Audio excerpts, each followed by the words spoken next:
5 decades ago, on January 30th, 1969, the Beatles ceased performing live. Due to the high number of fans attending the group's last concert, Savile Row in London experienced a traffic bottleneck. The Beatles were requested to end their performance on the roof of the Apple Corps office building by police officers at the nearby West End Central office.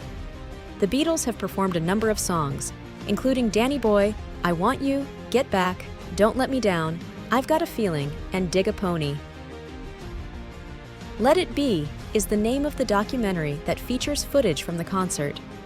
Following that, they devoted all of their attention to recording songs for their final album, Abbey Road, which was made available on September 26, 1969. On January 30th, 1969, the concert took place without any previous notice, and the police intervened after neighbors complained about noises. Later on, the entire concert was captured on film for a documentary called Let It Be. The Beatles only continued to record in studios to finish their last album, Abbey Road, which was released on September 26, 1969, after that.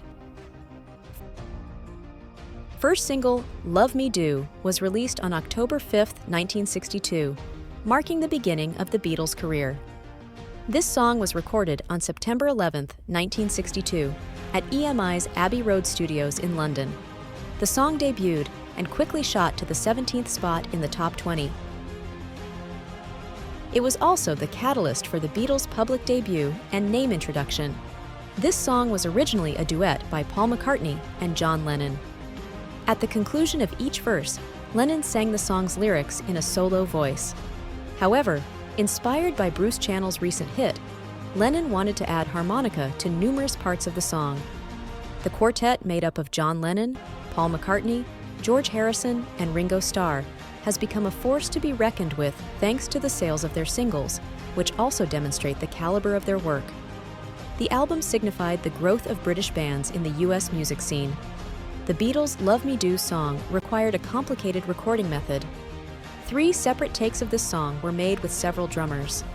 The song was initially recorded on June 6, 1962, at the group's initial audition for an EMI assignment.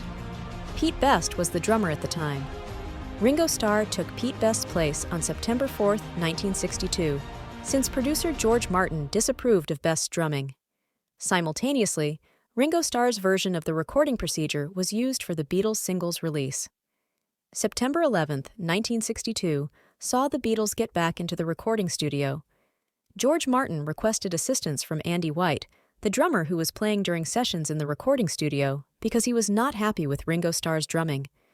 But George Martin still desired Ringo Starr to be the Beatles' long-term drummer, therefore September 11, 1962, was both Andy White's first and last day in that position.